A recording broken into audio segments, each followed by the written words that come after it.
ma'asmihi syai'un fil ardi wala fis sama'i wa huwas sami'ul 'alim. Bismillah tawakkaltu 'ala Allah la haula wala quwata illa billah.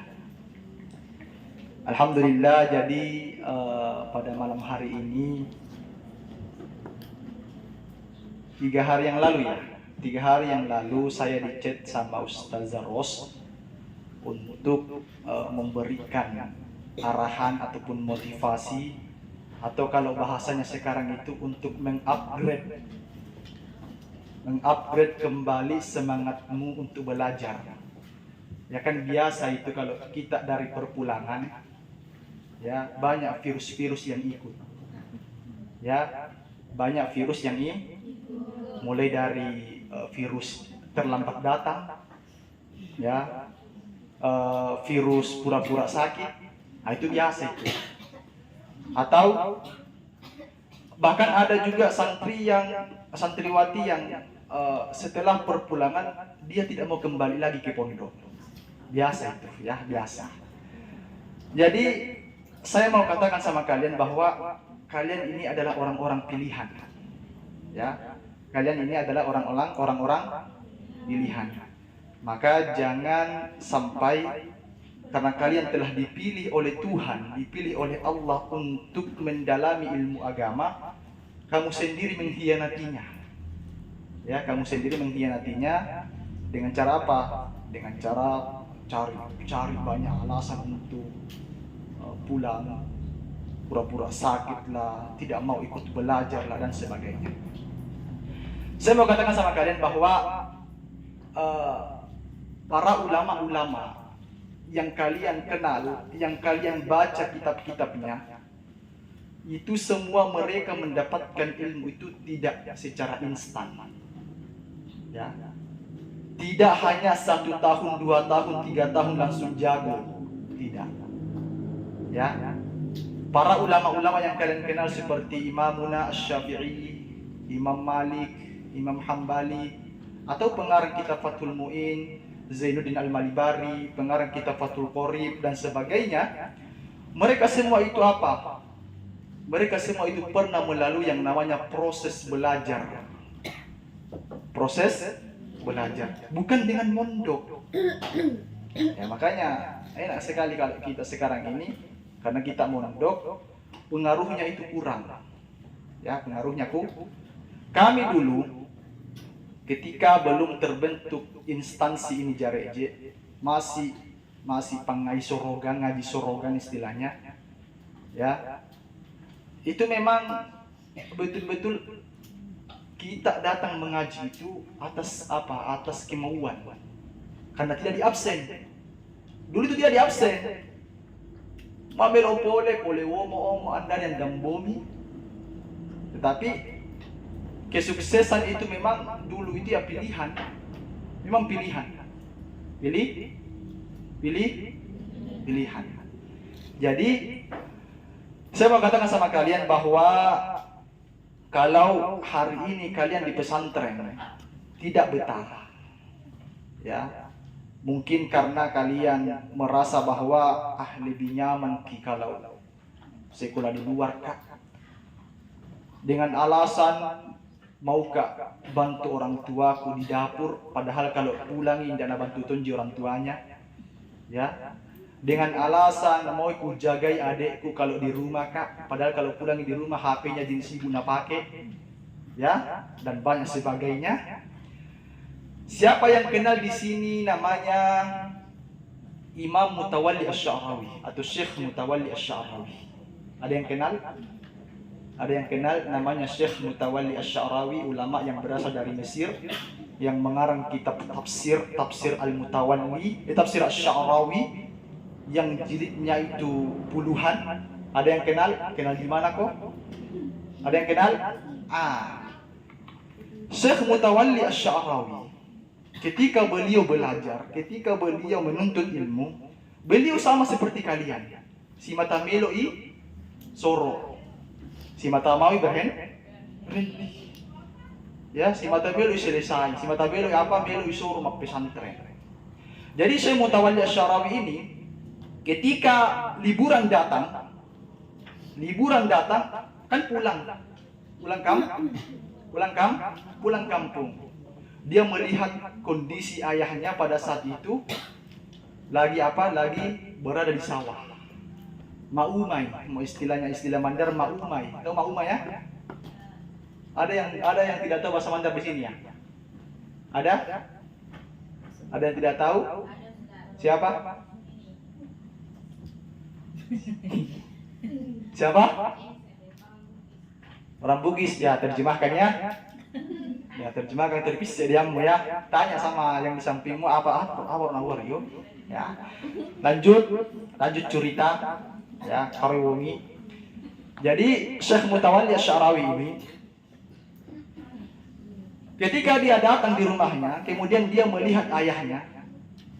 Sementara Ma'uma terlintas di pikirannya Syekh Mutawalli Asy'arawi, tidak bisa kayak begini. Haruskah berhenti di belajar ini? Haruskah berhenti kuliah ini? Haruskah berhenti mondok ini supaya apa? Supaya ada menemani ayahku kerja di rumah,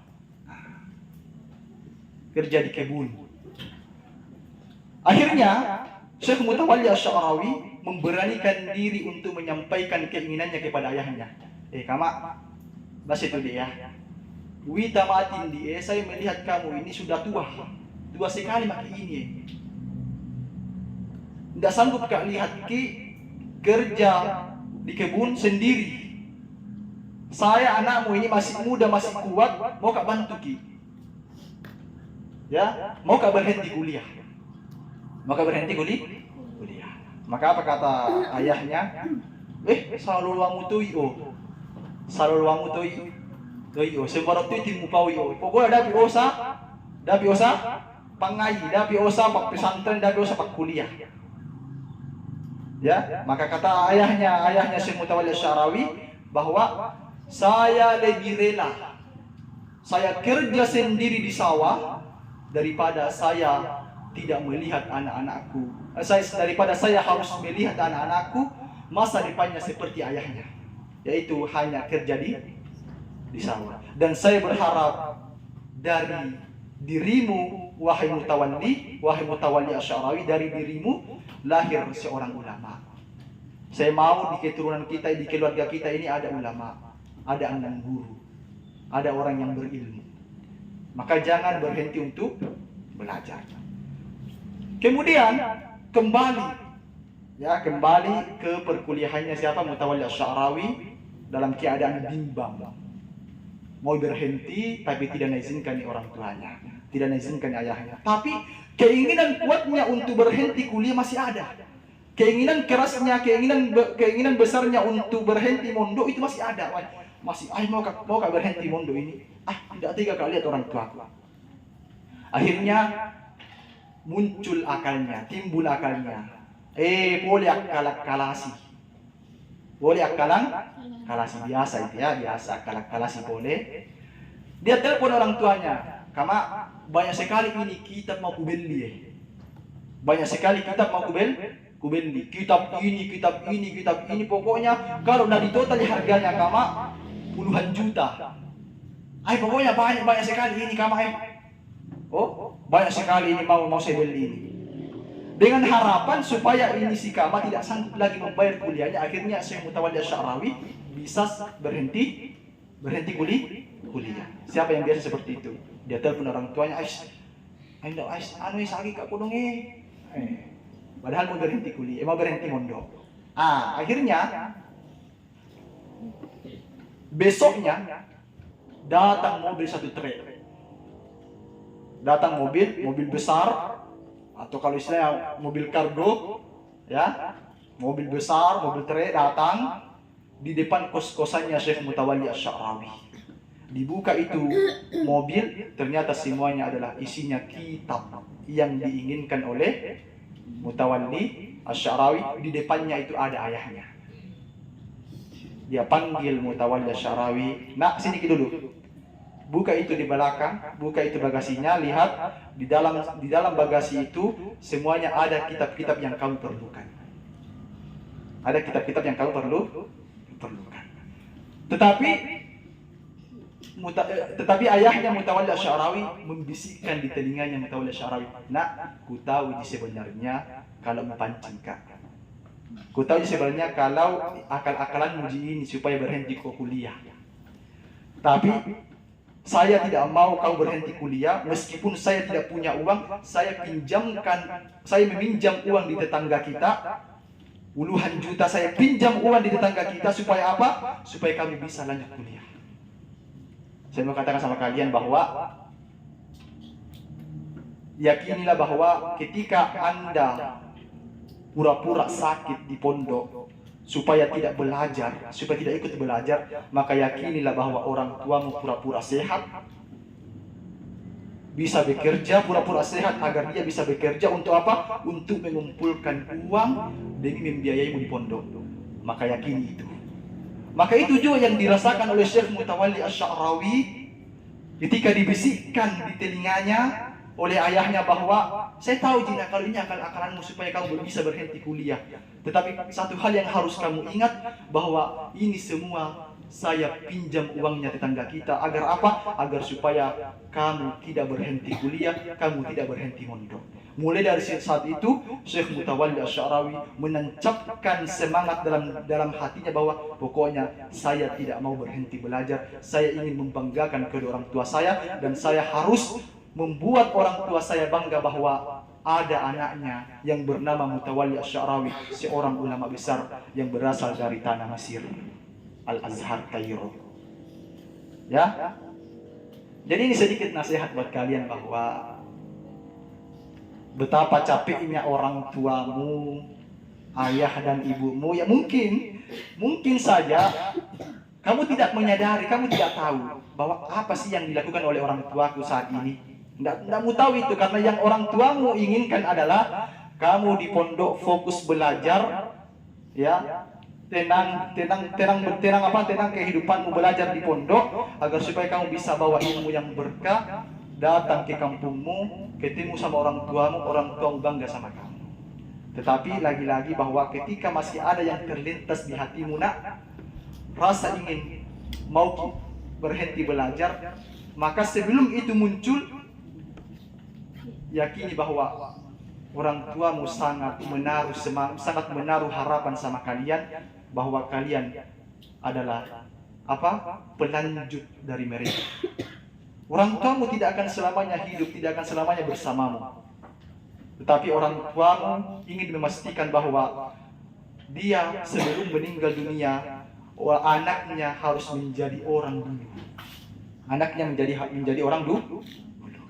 Ini adalah satu cerita daripada Syekh Mutawalli Asy'arawi untuk menumbuhkan semangat kalian supaya apa? Supaya kalian semangat untuk belajar. Oke. Ya, sekarang dah semangat apa semangat dah semangat ya, begitu nah kalau kita ya begitu iklannya pada semangat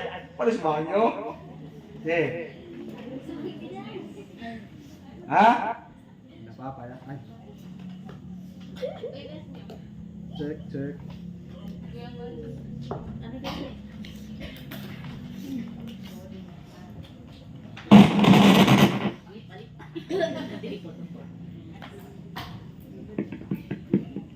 cek oke. Kemudian yang berapa ini dikasih ke waktu berapa dikasih ke waktu? Anda mau kayak itu kalau sementara kayak bicara ada di situ tidur? Wiri. Ada sih jawab. Oh, sebentar yang bertanya. Oke. Kemudian yang kedua, karena ini kan sering-sering antara anak-anak Jareje, kamu anak Jareje, saya anak Allobiar. Beda ya. Ya, kalian anak Jareje, saya anak Allobiar, tapi sama-sama dalam satu naungan Pambusuang. Begini ya.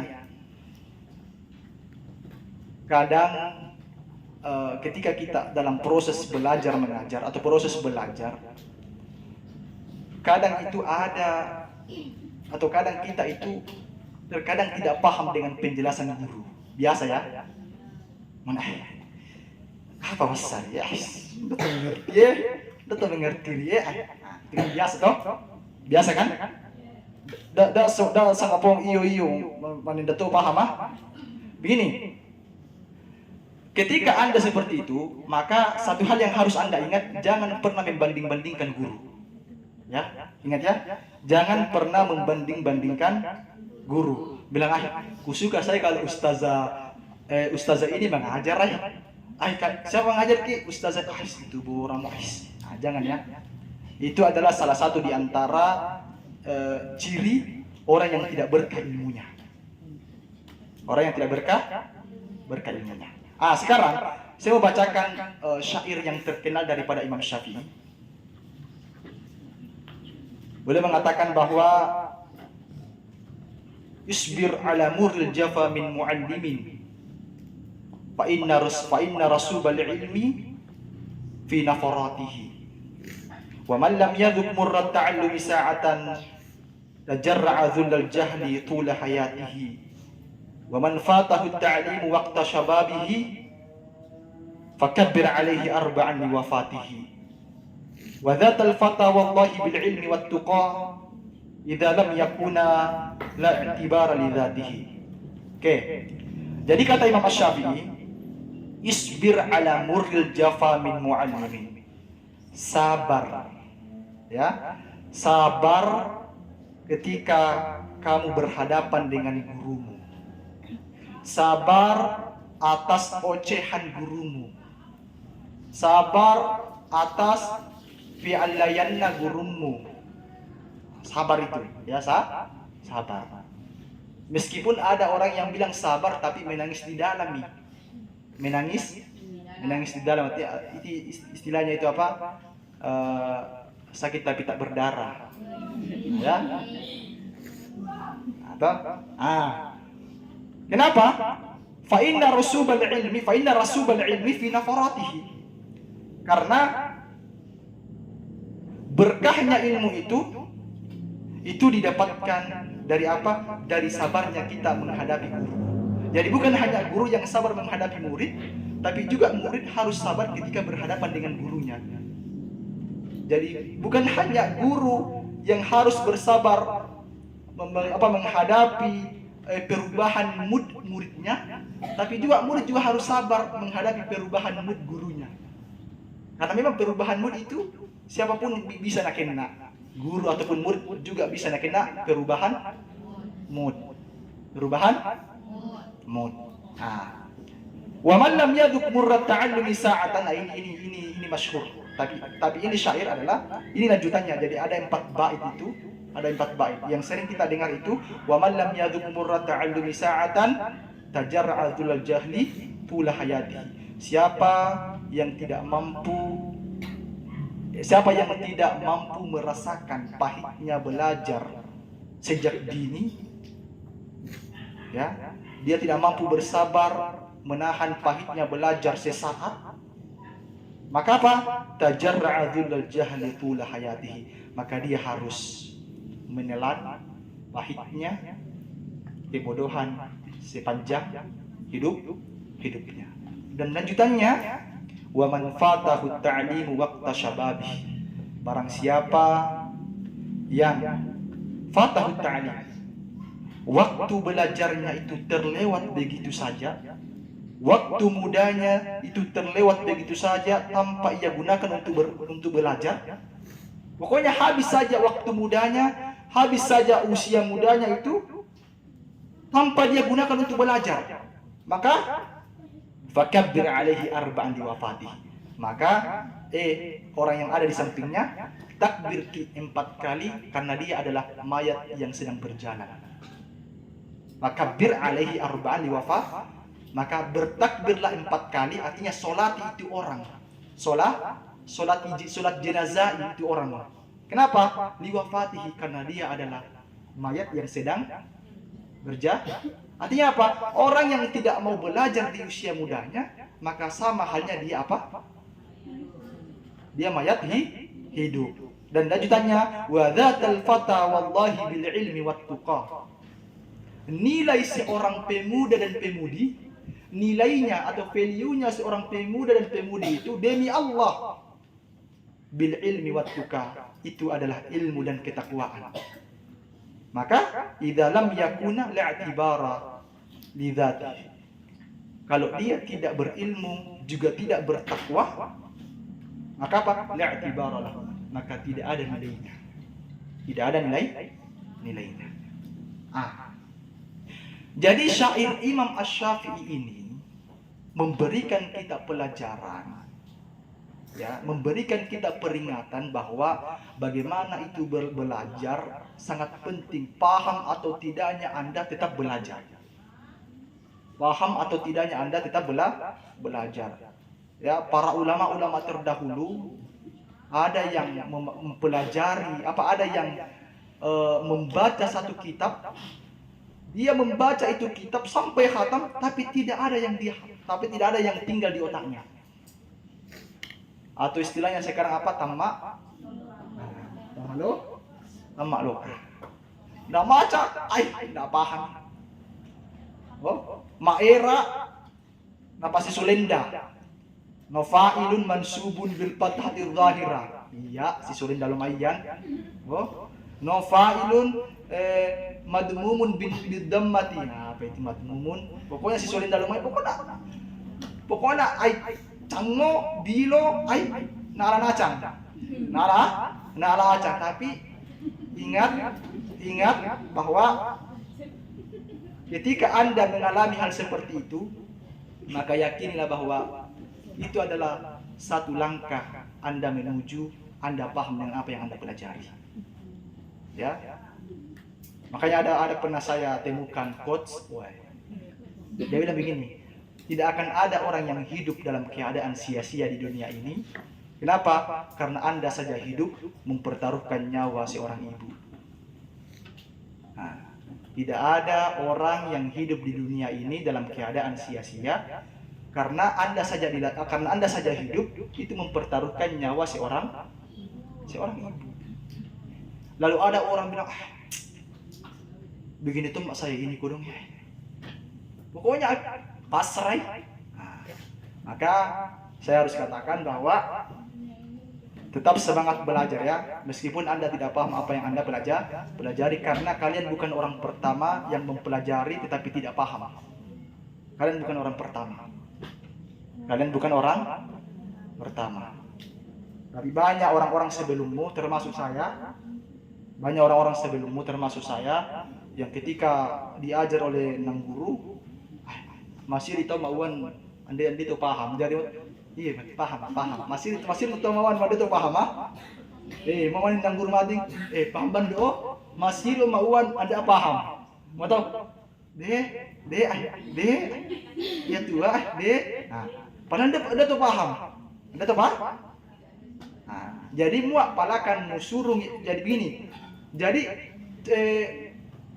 temukan dirimu atau lihat potensimu.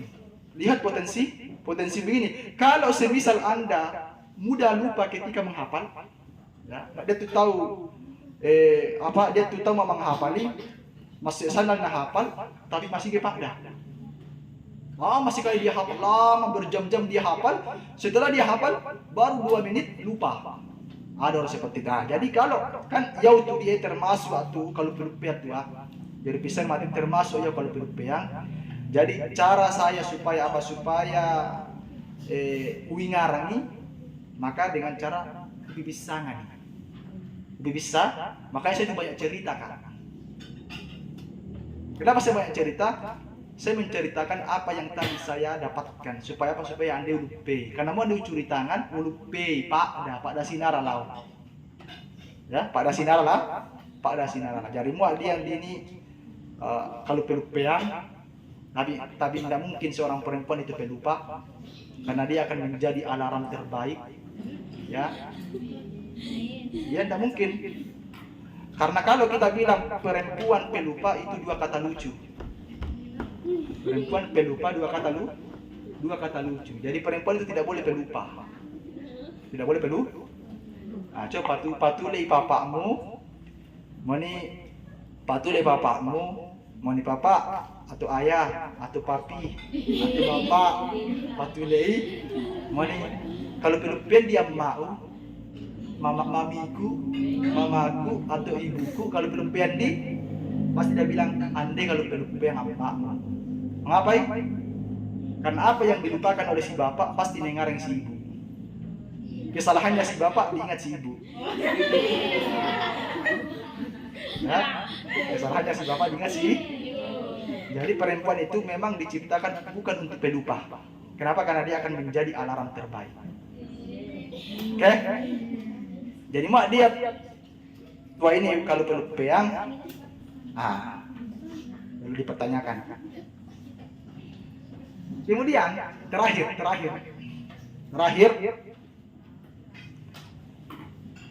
biasa tuh tahu kabe, ini kabe orang tahu ya. Biasa tuh tahu, dio Napoli rasa malas belajar atau karena mengapai? Karena ita Napoli guru. Contoh, nilun nih tahu. Mungkin pada seluruh santriwati untuk masuk ke kelasnya masing-masing. Toh? Kemudian Anda boleh gurumu malus suruh. Sehingga muncul akalmu ditambah guru manilawa. Situ dia toh? Oh, nayu itu Nadia. Oke. Jadi, saya mau bilang bahwa pernah dengar ungkapan al-ilmu yu'ta walayati? Pernah dengar? Ungkapan al-ilmu yu'ta walayati? Ini adalah ungkapannya Imam Malik kepada Khalifah Harun ar-Rasyid. Saya mau ceritakan. Boleh cerita ya, Wah? Jadi mana apa imaji cerita? Boleh cerita. Ya. Pokoknya rebonge CCBB, cerita bareng-bareng. Ya. Jadi al-ilmu yu'ta, ya tu paisangan di unipolei. Jadi ya tu dio pasawano napolei pesau. Ya tu paisangan dio didatangi. Walayati bukan dia yang mendatangi kita. Artinya apa? Iyo patatangai gurumu. Gurumu matatangayo. Akhirnya lapor na itay. Ini ano? Ay, izin puang ke WC. Ini ano? Ay, lambalao. Itu namanya apa? Bukan ilmu yu'ta itu. Dia itu apa? Dia membuat gurunya menunggu, akhirnya tidak berkah ilmunya. Jadi, makanya lebo ni sang baraka. Makanya ni sang baraka. Makanya ni sang baraka. Dia tuh baraka dio. Apa sa baraka?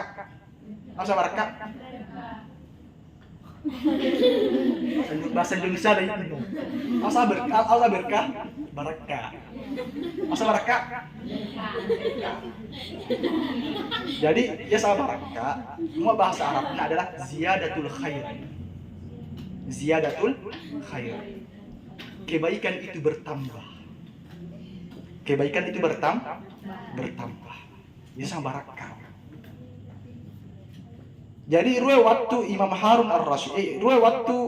Harun ar-Rasyid melaksanakan ibadah haji, Khalifah Harun ar-Rasyid, salah seorang khalifah, dia punya putra namanya Khalifah Al-Ma'mun.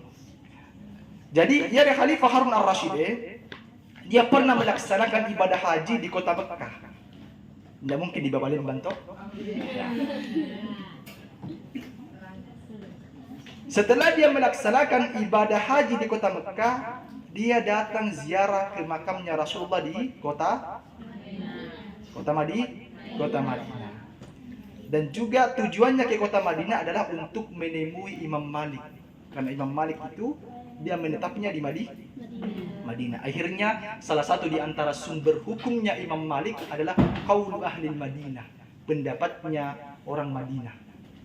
Kenapa? Karena Imam Malik lama di kota Madinah. Dan Imam Syafi'i juga pernah berada di kota Madinah, belajar ke Imam Malik.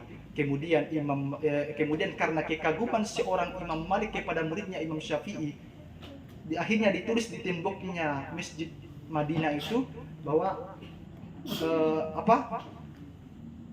murid yang paling hebat di antara murid-murid saya adalah Imam Syafi'i. Dilihat oleh Imam Syafi'i, ditulis di bawahnya, bagaimana mungkin saya tidak seperti ini sedangkan guruku adalah Imam Malik. Nah, ini adalah murid dan guru saling memuji.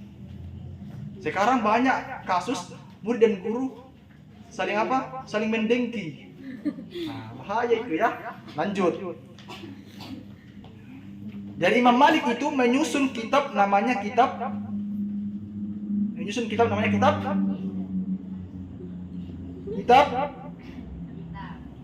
apa? Kitab kuning. Kitab Muwatta ya. Yang termuat di dalamnya banyak hadis. Imam Syafi'i menghafal kitab Muwatta'nya Imam Malik di usianya kalau nggak salah usia 10 tahun.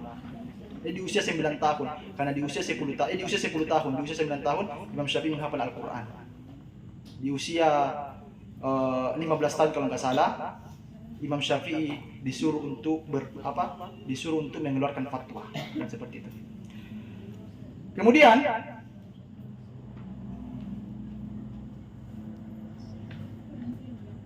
akhirnya ketika Khalifah Harun ar-Rasyid datang di kota Madinah, dia mengutus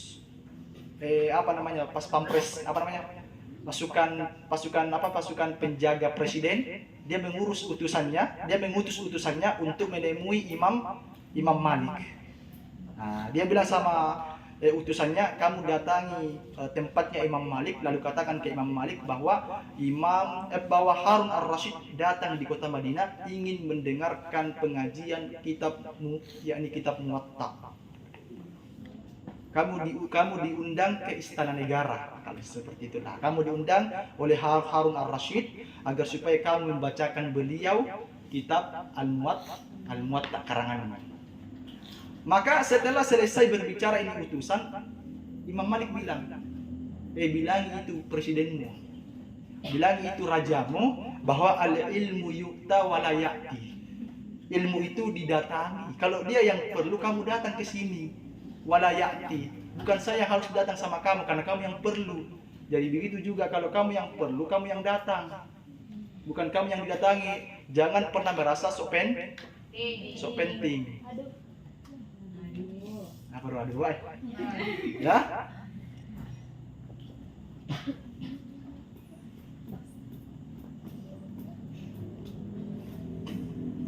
Kemudian setelah ini utusan kembali ke Harun ar-Rasyid, bilang Harun ar-Rasyid, kayak aku ini natantang ini Imam Malik ini, kayak aku natantang ini. Masa saya nasu, saya presiden, masa nasu ke pesantrennya? Ayo balik, kita naik kuda semua ke sana. Kita naik unta, naik kuda, pokoknya naik kendaraan yang mewah. Karena kendaraan yang mewah pada saat itu adalah unta dan kuda. Akhirnya kan begini ya. Salah satu di antara sunnah Rasulullah adalah ketika Anda mau datang di satu kampung, Anda harus memberikan kabar terlebih dahulu bahwa Anda akan datang. Jadi jangan ada bilang surprise, Anda ada begitu. Enggak ada begitu ya, enggak ada begitu. Jadi kesunahannya itu adalah Anda ketika mau bertamu di rumahnya orang, Anda harus chat terlebih dahulu. Mau kaki situ itu. Nah, jangan kamu tambahin chatmu. Sediakan aja. Jadi saya begitu. Ya, jadi salah satu kesunahannya itu. Jadi Harun ar-Rasyid mengutus lagi utusannya, bilangi Imam Malik bahwa dia akan datang ke pesantrenmu, tapi dengan mengendarai kuda yang mewah dan mahal. Ya. Mendengar itu Imam Malik mengatakan bahwa bilangi itu presidenmu lagi. Ada hadis Rasulullah mengatakan, man khatta khutwatan fi talabil ilmi kataballahu lahu biha alfa hasanatin wa innal malaikata la tad'u ajnihata li talibil ilmi ridwan bima sana'a. Tidak usah diterjemahkan, kamu sudah tahu. Wa man khatta khutwatan, siapa yang melangkahkan kakinya. bukan melangkahkan kaki kudanya, tapi melangkahkan kakinya. Fi talabil ilmi, tujuannya untuk menuntut ilmu. Kataballahu lahu, maka Allah akan menuliskan lahu bagi orang tersebut biha, dengan setiap langkah kaki yang ia langkahkan, alfa hasanatin, 1000 kebaikan. Wa innal malaikata, dan para malaikat, la tada'u ajnihataha, membentangkan sayap-sayapnya untuk melindungi mereka yang para penuntut ilmu, ridwan bima sana'a, karena para malaikat sangat ridho dengan apa yang mereka perbuat. Makanya dulu Nang Guru Syahid dia bilang bahwa kamu Majid andai tui o inna tangalalas surgamu, inna tangalalan surga. Jadi saya tanggalan surga ya loron na paarip may tangalalang surga, karena memang ya lo to mangayo surga.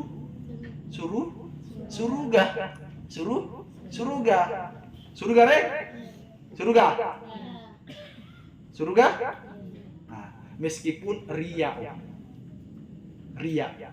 meskipun lece-lecean lamang ngayaw, karena memang mengaji itu, membaca kitab itu sulit, tapi memasang story lagi membaca kitab itu gampang. Ya? Terus baik? Membaca buku, membaca kitab, membaca Quran itu sulitnya minta ampun. Tapi mengupload story sedang ada di fase murojaah hafalan, sedang ada di fase bertarung dengan kitab gundul. Akhirnya banyak yang bom love, keluar hijau-hijau. Ya?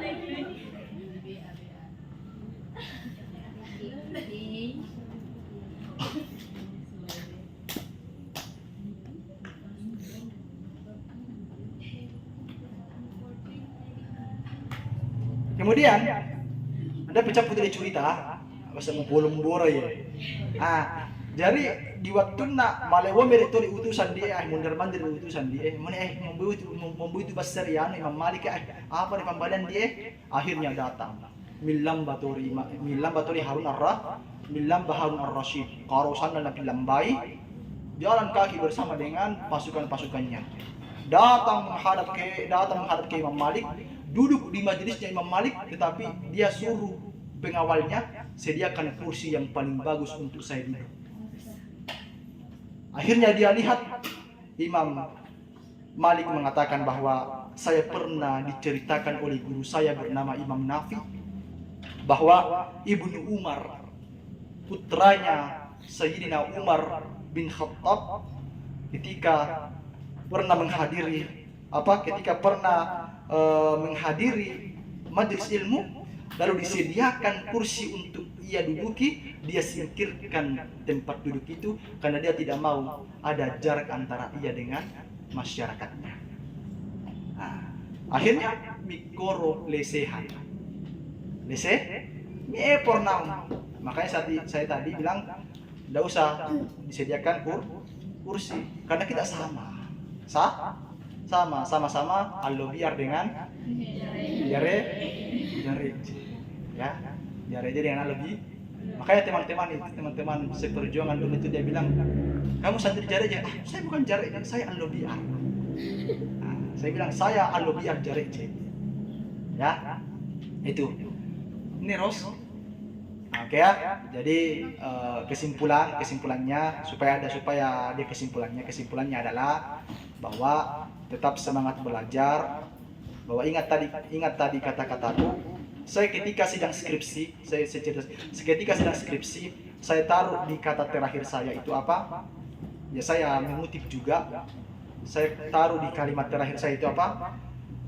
Kamu di sini pura-pura sakit agar supaya tidak datang kuliah, tapi di rumahmu ada orang tuamu yang pura-pura sehat agar bisa membiayaimu kuliah. Itu dosen-dosen pembimbing dan penguji, dia lihat, wah luar biasa ini Majid ini kalimatnya, padahal saya mengutip juga.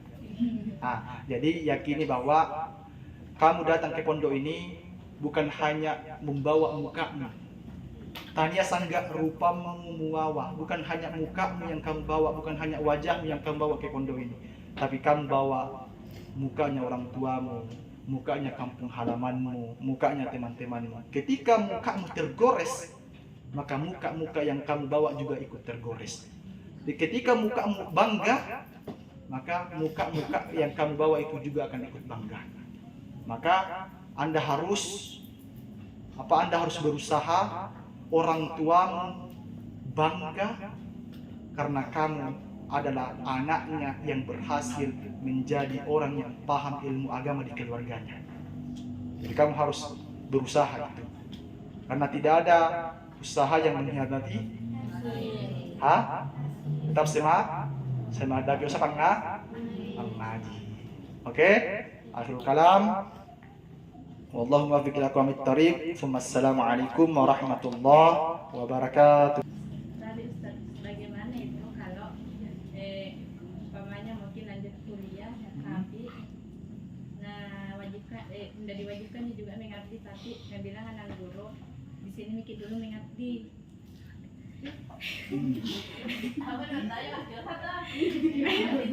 Bagus. Ya itu Ustaz bimbang ki. Bimbang ya. Iya. Antara mungkin lanjut atau tidak. Ya kalau lanjut ki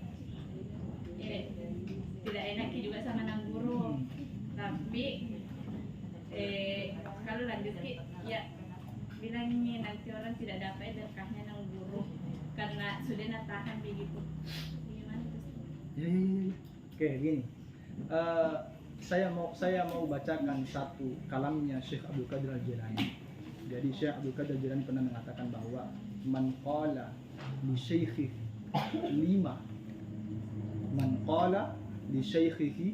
lima lam yuflih abadan. Terjemahkan sendiri. Jadi siapapun santri yang ketika diminta oleh gurunya, disuruh oleh gurunya, ya, diminta apapun itu, selama tidak untuk memaksiati Tuhan, lalu dia bilang, kenapa saya?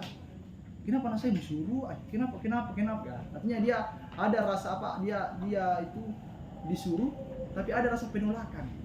Kenapa begini? Maka lam yufli abadan. Maka dia tidak akan pernah beruntung abadan. Apa ini abadan? Saya tambah abadan abidin. Yang kedua, bagaimana kalau semisal mau ke kuliah? Maka saya harus katakan sama kalian, ini berapa kali bilang saya harus katakan? Banyak kali ini nggak apa-apa. Jadi begini,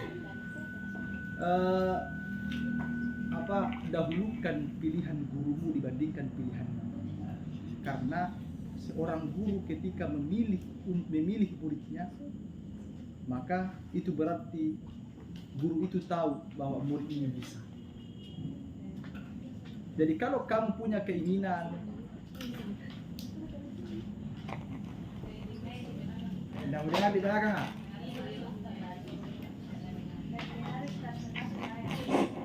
Siapa?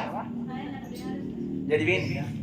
Jadi tadi saya ulang bahwa Syekh Abdul Qadir Al-Jilani pernah mengatakan, man qala, ada yang mengatakan Al-Jilani, ada yang mengatakan Al-Jilani.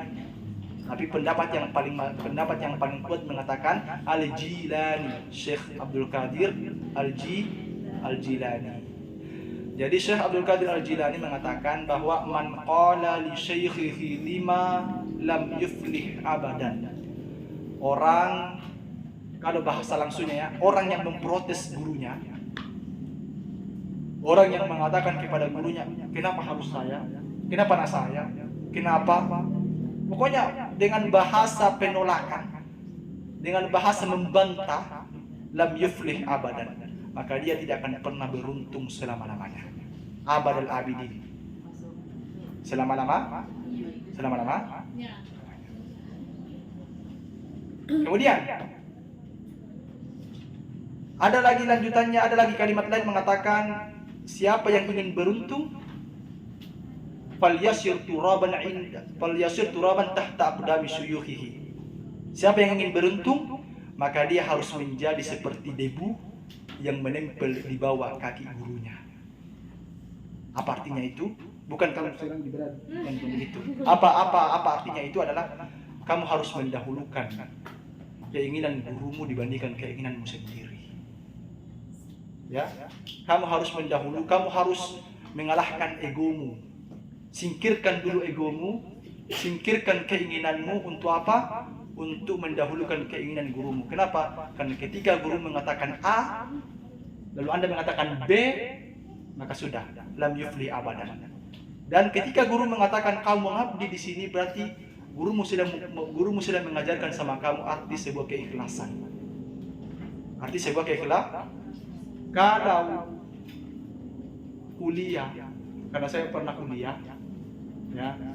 Kalau kuliah itu, kalau Anda disuruh mengabdi 1 tahun, ya, Anda disuruh mengabdi 1 tahun, kemudian mau ke kuliah, maka singkirkan dulu keinginanmu untuk kuliah. Kamu mengabdi dulu sambil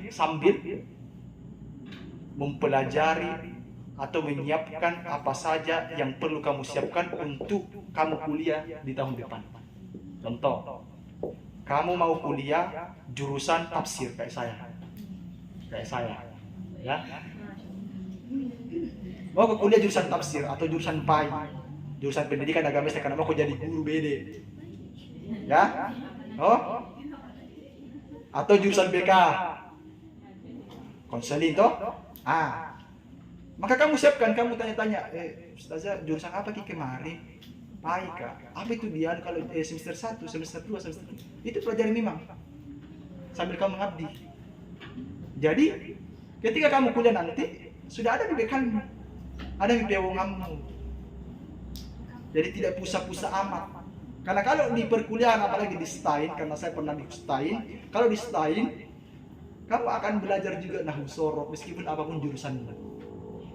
Tanya nih ustazahmu yang jurusan PAI, ya, belajar apa? Belajar juga nahwu sorof, bahasa Inggris, belajar juga nahwu sorof di semester 1. Jadi ketika Anda disuruh mengabdi, tentukan memang di situ minatmu di mana. Kamu mau jadi apa? Yang penting jangan jadi Ultraman. Kamu mau jadi apa? Saya ketika mondok, saya lebih senang di fikih. Oh, seperti itu. Berarti saya harus ambil jurusan hukum ekonomi syariah. Atau saya harus ambil jurusan akhwalus syakhsiyah, jurusan hukum keluarga Islam. Maka kamu masuk di situ. Tapi kamu siapkan memang. Karena ternyata ketika masuk di jurusan HK atau HES, hukum ekonomi syariah atau hukum keluarga Islam, ternyata bukan hanya mempelajari fikih syariah, tapi juga harus mempelajari hukum perundang-undangan. Belajar memang di situ. 1 tahun. Kalau dibilang menganggur, tidak menganggur Jako. Tidak menganggur. Karena kenapa? Karena kamu mengabdi. Kamu mengabdi. Kamu latihan ikhlas, latihan juga mengajar, latihan juga apa? Latihan juga berpublic speaking, berbicara di depan umum. Karena ada latihannya di situ. Jadi jam kalau lagi memo, bilang, kenapa disuruh ke mengabdi?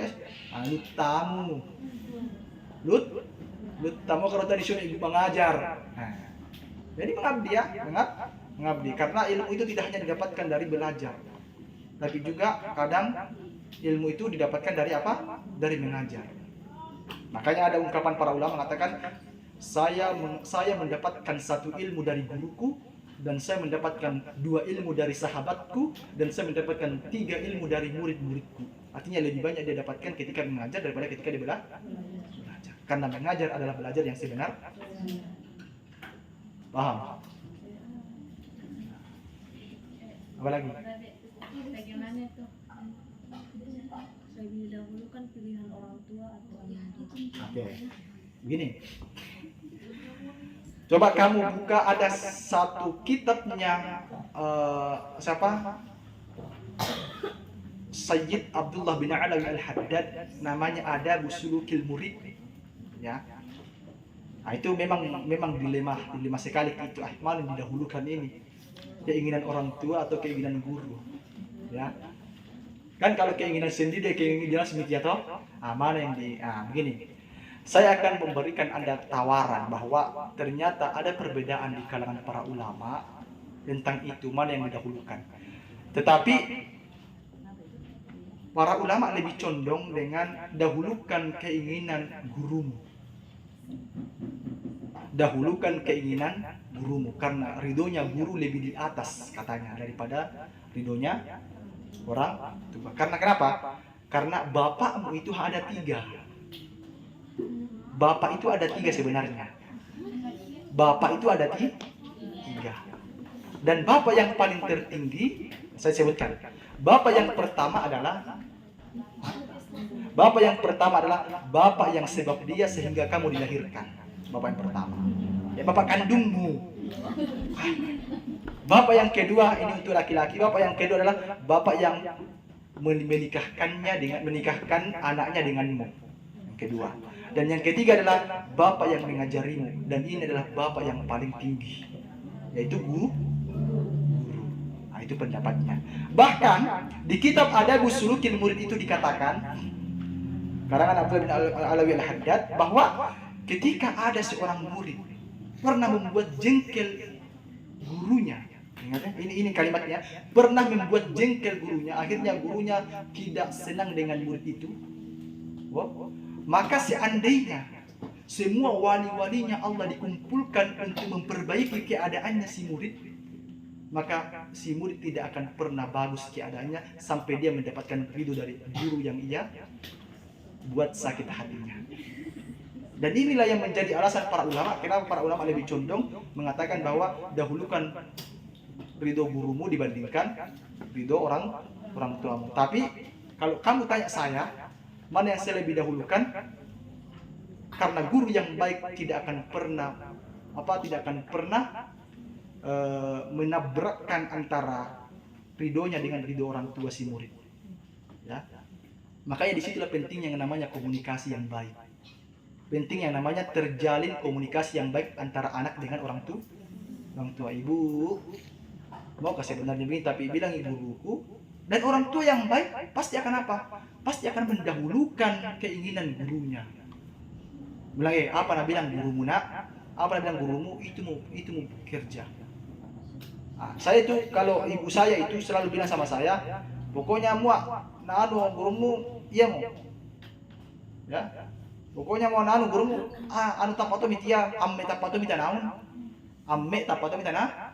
Nah, ini orang tua yang baik ini. Ada juga orang tua dia di perindapan, ya, tidak seperti di sini perindapan, dia bilang, wah apa nama anakmu?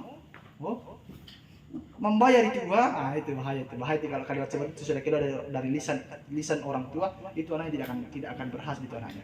Jadi ketika ada orang tua yang sering ikut campur dengan urusan pondok, bahaya. Jadi bilang orang tua, Bu, ketika kamu antar saya ke pondok, itu artinya tanggung jawabmu di rumah sudah selesai. Urusanmu tentang saya itu sudah selesai, karena urusanku itu tanggungan ustadku dan ustazahku. Dan ustazah juga harus seperti itu. Dia harus sadar bahwa kalian adalah pengganti ibu mereka selama mereka di pondok. Oke. Jadi, tapi kalau kamu tanya saya, jadi saya lebih mendahulukan keinginan orang tuaku. Kalau kamu tanya saya, tapi saya tadi menawarkan. Kenapa? Karena keinginan orang tuaku tidak akan pernah bertentangan dengan keinginan guruku. Nah, itu. Seperti itu. Jadi kalau memang ada seperti itu, ya kamu jalin komunikasi yang baik dengan gurumu, karena gurumu pasti akan mengerti. Oh begitu Pak Edi, ya tidak apa-apa Ji. Kan kadang itu guru itu lebih mudah memahami daripada orang tua. Ya pokoknya ini adalah malam untuk curhat-curhatan. Ya, malam untuk curhat-curhatan, enggak apa-apa. Curhat saja.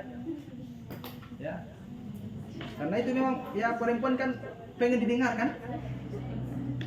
Perempuan pengen didengar. Memang tabiat wataknya seorang perempuan itu dia hanya mau didengar. bukan untuk ditanggapi. Dan juga iri hati itu diperbolehkan dalam hal belajar. Ya, iri hati itu diperbolehkan dalam hal belajar, iri hati itu diperbolehkan. Kemudian cari muka di hadapan guru itu diperbolehkan. Ya, cari muka di hadapan guru diperbolehkan, bahkan dianjurkan. Caper, istilah caper ya. Ya, pokoknya dia terus yang jawab. Kok dia misalnya itu namanya caper kan? Tidak apa-apa. Ya, tidak apa-apa begitu. Atau iri hati bilang, kalau dia saja bisa, tapi iri hati aneh ya, bukan iri hati bilang sembunyikan kitabnya temanmu supaya dia pergi mengaji. Bukan begitu, iri hati dalam artian ya kalau dia bisa baca kitab Fathul Mu'in, saya harus juga bisa. Saya harus punya semangat juga. Nah, sama-sama ya kita tidur nagigit nyamuk nah, kayak gitu toh. Apakah berlaku itu caper apabila gurunya itu laki-laki masih muda? Enggak. Kalau laki, dan ini kan berbicara tentang area perempuan kan, ranah perempuan ini. Ya kan ada pengajarnya di sini. Oh begitu ya. Kalau laki-laki ada batasan. Ya ada batasan. Kalian itu tahu tentang batasan itu. Kalian tahu tentang batasan itu. Pokoknya perempuan ketika diajar oleh laki-laki bicara seperlunya saja. Jangan bicara ketika tidak disuruh. Ya, pokoknya bicara seperlunya saja. Karena ada namanya muru'ah. Ada muru'ah. Apa muru'ah? Apa itu muru'ah? Kehormatan. Dan itu nilai yang paling besar, nilai yang paling berharga dari seorang perempuan adalah muru'ahnya. Nah, begitu. Tapi begini, kalau ada santriwati di sini yang memang biasa begitu, artinya tidak bisa itu naruh kasihan. Kalau udah bilang Makassar namanya calipere. Kalau udah bilang Makassar, kalau bahasa Makassar itu namanya calipere. Apa itu bahasa Indonesianya? Apa istilahnya? Ya sejenis dengan cerewet. Cerewet, aktif. Nah, itu tidak apa-apa. Yang penting cerewetnya itu tetap dalam batasan ilmu. Ya, karena mapau anda sapau pauna itu beda. Ya, mapau itu diperbolehkan, mapau. Tapi sapau pauna itu yang tidak diperbolehkan. Sembarang napau, mau nonton minai pau napau toi. Itu namanya sapau pauna. Ya. Oke? Ya. Ada nih? Nah, karena jarak atau mulia, jarak atau mulia. Nah, jarak atau mulia. Tepat, pulang ada ini sebentar tapi kenapa tadi tidak bertanya kata dia yang menyesal sekali. Saya begitu dan maka itu saya termasuk orang yang zalim. Apa? Apa yang menyebabkan susah masuk ilmu? Oke, itu ya. Ya. Kusika kalau kata begitu, kusika. Apa yang menyebabkan susah masuk ilmu? Pertama, karena kamu tidak terbuka. Pertama ya, karena kamu tidak terbuka. Bagaimana ciri-ciri orang yang tidak terbuka dengan ilmu? Yaitu dia memberikan semangatnya kepada ilmu itu setengah. Saya selalu bilang bahwa ilmu itu ibarat perempuan. Ilmu itu seperti perempuan. Ini saya selalu bilang begitu. Ilmu itu seperti perempuan. Artinya apa? Kamu harus memberikan sepenuh hatimu kepada perempuan itu, baru dia akan memberikan sepenuh hatinya untukmu. Ya? Ya? Jadi kalau semangatmu saja, tingkat kefokusanmu saja setengah kamu berikan sama ilmu, maka ilmu tidak akan memberikan apapun. Kamu setengah mau kasih, ilmu tidak akan ada yang dia kasih. Tapi kamu harus berikan keseluruhan waktumu, kefokusanmu, semangatmu. Kamu harus berikan semua itu kepada ilmu. Baru ilmu itu akan memberikan sama kamu semua apa yang kamu inginkan. Saya berikan tips, ya. Jadi, ini bukan tips dari saya ya, tapi ini adalah tips dari pengarang kitab Asy-Syamsul Munirah, pengarang kitab Al-Fawaidul Mukhtarah, namanya Habib Ali bin Ahmad bin Hasan Baharun. Ya, dia itu punya kebiasaan. Nah, ini kebiasaannya, punya habits, punya kebiasaan. Kebiasaannya adalah 15 menit 45 menit sebelum tidur. Oh, perhatikan. 45 menit sebelum dia tidur, dia harus membaca 3 kitab yang berbeda-beda materinya. Contoh, 15 menit kamu gunakan untuk membaca kitab Fathul Qorib. Cuma membaca saja. Oke? Cuma membaca saja. Tidak usah menerjemahkan. Baca saja, baca. Jadi kasih sampai 15 menit. Selesai tidak selesai pembahasannya, tutup kitabmu, ambil kitab lain, kitab hadis. Contoh, kitab ambil lagi Durramu. Mau baca lagi, sudah membaca. Mau baca sampai 15 menit, tutup itu Durramu, ambil lagi kitab lain. Kitab apa lagi baca? Usburi, ambil Usburimu. Ya? 15 menit lagi, tutup lagi, tidur. Besoknya begitu lagi. Lagi. Tetapi Anda juga harus punya waktu-waktu tertentu yang dimana waktu itu kamu tidak boleh diganggu. Tidak boleh kau diganggu di situ. Nah, contoh kan di sini kan kamu di pondok, kamu harus diatur-atur toh. Nah, waktu kosongmu di sini waktu apa? Yang mungkin kamu betul-betul free di situ. Lalu bikin. Waktu apa? Masalahnya kalau sore kan olahraga toh? Tidak ya? Membersihkan tuh. Apa kan kalau membersihkan kan ada di jadwalnya tuh. Ada nama-namanya tuh. Semua. Bagus itu. Tapi kalau memang orang mau belajar itu sebenarnya dia itu macoro-coro waktu. Kalau memang orang mau belajar itu macoro-coro waktu. Jadi kamu harus punya waktu itu betul-betul kamu fokus di situ. Fokus. Tidak boleh ada gangguan. Tidak boleh ada gangguan. Tapi kalau ada nih datang teman, ada ceritaku. Sini ku dulu. Ada mau cerita. Mau dia apa? Mau tutup bukumu, akhirnya lama sekali cerita, akhirnya apa? Tidak mau baca lagi kitabnya. Dan bagaimana bisa ilmu masuk? Yang kedua, supaya ilmu bisa masuk adalah kamu harus pastikan gurumu ridho sama kamu. Kamu harus pastikan itu. Itu yang kedua. Jadi yang pertama tadi kamu harus memberikan semua dirimu untuk ilmu. Yang kedua, kamu harus memastikan gurumu harus ridho sama kamu. Kenapa? Karena al-ilmu yudraku bit-ta'allum. Ilmu itu didapatkan dengan belajar. Wal barakatu bil khidmati. Berkah itu didapatkan dengan khidmat, dengan guru. Wal futuh birida masyayikh. Sedangkan futuh, ilmu yang Allah langsung ajarkan kepada hambanya, itu didapatkan dari apa? Dari ridho guru. Dari ridho seorang guru. Ridho guru segala-galanya. Yang kode sini bilang apa? Ma fi qalbi ghairullah. Ada itu. Kemudian yang ketiga ini yang terakhir, ini yang terpenting. Ya. Selain kamu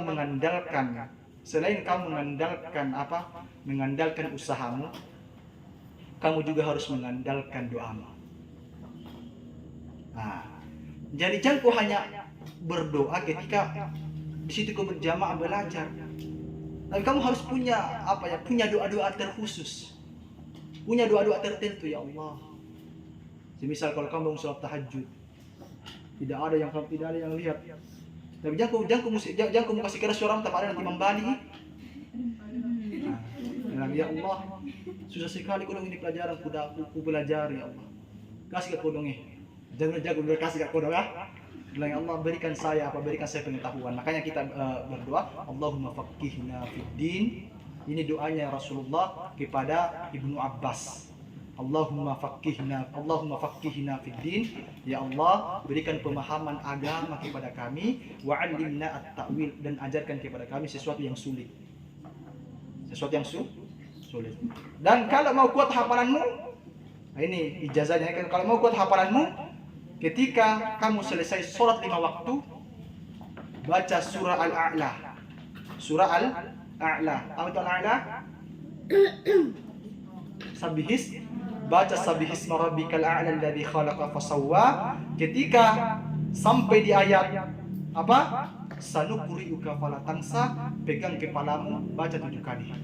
Sanuqri'uka fala tansa, sanuqri'uka fala tansa, sanuqri'uka fala tansa. Apanya itu? Kami membaca pelajaranmu ya Allah, fala tansa, maka jangan buat kami lupa. Sanuqri'uka fala tansa. Tapi harus dibarengi dengan menghafal. Jangan dia wamal kali, tapi disuruh menghafal tidak mau. Susah itu. Susah. Nah, itu ya. Jadi itu caranya. Siapa lagi namanya ini? Ya, ini untuk semua juga ya, semua ya. Jadi begitu tipsnya untuk apa? Untuk mudah masuk ilmu. Karena itu tidak bisa masuk di rumah kalau terbuka pintu. Oh, terbuka pintu rumah. Nah, bagaimana bisa terbuka pintu rumah? Itu ketui. Gitu. Lalu cara pakai itu ilmu, belajar kok. Banyak membaca, banyak matale. Karena kalau saya itu di kitabku ditulis di situ patale apa cangurua. Patale apa canguru. Terus di bawahnya apa? Bosan bodoh harus pintar. Bosan bodoh harus pintar. Nah, tulis itu di tempat yang sering kamu kunjungi supaya jadi alarm. Patale apa canggu. Patale apa canggu. Nah, patale apa cang. Tapi saya yakin kalian di sini ya, alhamdulillah sudah bisa baca kitab. Sudah ada yang tahu Maira. Ya, sudah ada yang khatam nahu gantungnya. Loh, sudah ada yang khatam sorofnya. Alhamdulillah itu adalah langkah awal. Ya, tetap istiqomah belajar. Ya, jangan gampang puas, karena kalau kata Abu Ya'al Maliki, man dhanna annahu wasala faqad inqata'a. Orang yang sudah mengira bahwa dirinya sudah sampai, maka pada dia adalah orang yang sudah berhenti di tengah jalan. Jadi orang yang mengira bahwa dirinya sudah memahami ilmu, maka sebenarnya dia adalah orang yang tidak paham apa-apa. Jadi jangan gampang puas, isi terus dirimu dengan ilmu, ya. Dapatin doang, ya, dapatin kurang-kurang sedikit tidurmu, ya, kurang-kurang sedikit tidurmu ya. Anang guru Lapi itu ketika mengajar kami, ketika kami belajar, itu mau boleh nggak tuh anang guru Lapi naik ulun nang,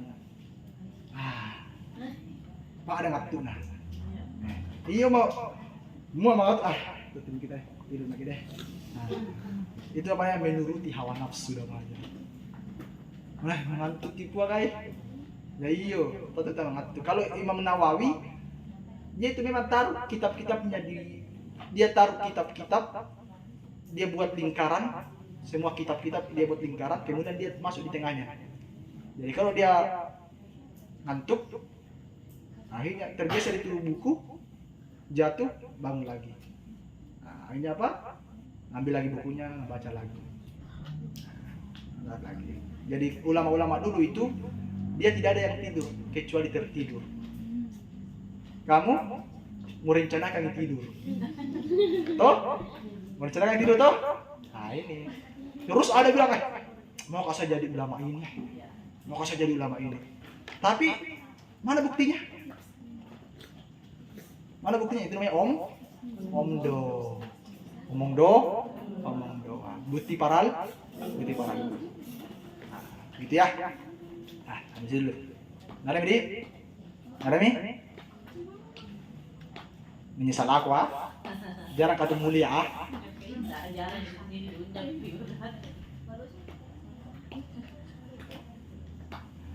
Sebenarnya sekiranya ini ada dua sebenarnya, ada dua di sini, ada teman saya di sini sebenarnya. Habis saya di chat tadi bilang sisamu mau tuh, karena dia ada kuliahnya jam 8 malam online, makanya dia tidak datang ngaji tadi. Dia chat ke sisamu mau tuh. Ya, bagus. Minggu depan dia. Ya, yang perlu begitu ya, yang perlu begitu. Artinya semangat seperti itu yang harus dibangun. Ya, apalagi kalau ada, siapa di sini tambah libur? Hah? Sampai pulang bersihkan selokan. Tambah libur, Bi? Ini mah tambah libur ah?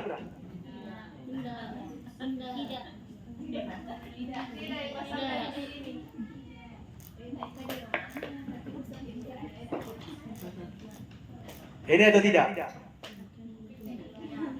Hah? Ada yang di sini pulang ke rumahnya 1 kali 1 tahun? Siapa? Oh, yang dari pulau ya. Ya, kita senasib ya. Nggak apa-apa. 1 kali 1 tahun itu luar biasa itu. Kalau kalian itu pulang ke rumahmu itu 1 kali 1 tahun atau 2 kali 1 tahun, kalau Imam Asy-Syafi'i itu pulang ke rumahnya itu hanya 1 kali seumur hidup. Diutus orang tuanya, disuruh pergi orang tuanya ke sana untuk menuntut ilmu, nanti pulang kok, nanti ketemu di akhirat. Nanti ketemu di akhirat.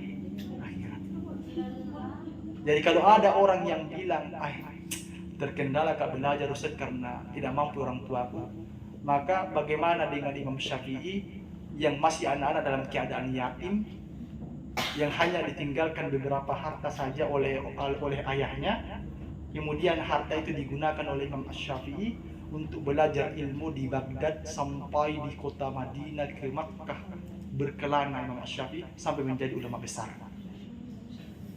Lalu ibunya bagaimana? Ibunya bagaimana? Ini adalah ketabahan seorang ibunya Imam Syafi'i yang merelakan anaknya mengirimkan pesan kepada Imam Syafi'i, nanti kita ketemu di akhirat. Kamu pergi saja belajar, nanti kita ketemu di akhirat. Itu orang tua yang baik. Bukan berarti mereka tega, bukan. Tapi justru mereka itu ingin menyelamatkan dunia kalian. Coba kamu lihat teman-teman sebayamu sekarang. Siapa di sini yang sudah aliyah? Yang tidak SMP di sini, yang tidak MTS di sini siapa? Yang tidak MTS di sini. Nah, coba kamu lihat teman-teman sebayamu yang sudah yang tidak pernah mondok. Coba kalian perhatikan bagaimana dia terkikis oleh dunia luar. Mungkin kamu akan bilang sama dirimu, bersyukur sekali gak pernah mondok. Sama temanku itu sudah menikah. Seperti itu. Itu toh. Nah, jadi Imam Syafi'i begitu. Lalu ada orang bilang, saya mazhab Syafi'i, tapi tidak tahu siapa saja adanya Imam Syafi'i. Nah, siapa nama istrinya Imam Syafi'i?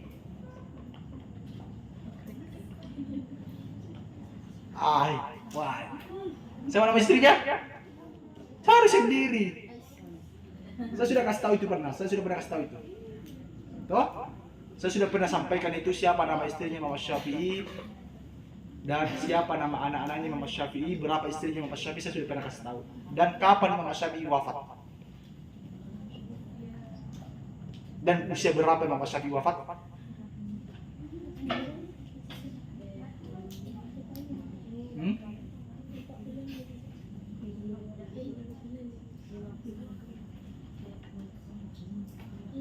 Imam Syafi'i itu wafat di bulan Rajab. Ya. Imam Syafi'i wafat di bulan Rajab. Sekitar usianya Imam Syafi'i itu 54 tahun. Kalau nggak salah juga. Kata ibu kalau nggak salah ya. Jadi itu anda harus tahu itu. Kan begini. Kan Mutabi dibaca kitab toh. Anda sudah tahu baca kitab toh. Lancar baca kitabnya toh. Jadi jangko sisihkan sedikit uang jajanmu untuk rajin-rajin membeli kitab. Ya. Meskipun kitab itu kamu tidak pelajari, karena suatu saat nanti kamu akan perlukan itu. Dulu ketika saya ngaji, bukan dulu sih, kenapa dulu sekali. Kemarin pas saya mengaji di Nangguru, itu kan kami tidak pernah baca kitab Al-Wasaya karangan Habib Zain. Tidak pernah saya baca Asy-Syamsul Munirah, ibadah muamalah dengan munakahat dengan jinayah. Tetapi saya beli itu. Ternyata sekarang saya butuhkan sekali itu. Ketika saya mau mengajar, saya harus mutola'ah dengan berbagai kitab-kitab itu. Saya butuhkan itu. Karena syira'ul kutubi yurithul ghina. Karena sering membeli kitab itu membuat kita kaya. Kaya. Makanya Nadio, percaya kok? Percaya? Tapi kenapa masih sedikit kitabmu? Karena apa? Jadi intinya begini ya, sisihkan sedikit. Tapi kan nama juga anak-anak tuh mau beli ini, mau beli itu. Atau kalau di rumahmu tuh kan bawa ke HP, di rumahmu tuh banyaknya itu kalau di rumahmu nanti kan ada YouTube, itu banyak sekali pelajaran-pelajaran di dalam itu. Kamu bawa kitabmu, semisal ada pelajaran semisal kayak jurumiyah, ada jurumiyah 1 kali khatam, ada itu. Itu kan untuk apa? Untuk kembali mengulang-ulangi pelajaran. Masih pun palakan. Pengen nomor dia. Karena saya mau kembali ke masjid ini sekarang. Ke masjid ini karena subuh saya mengajar. Ya. Mudah-mudahan tidak ada begal. Kalau ada begal nanti kita begal balik.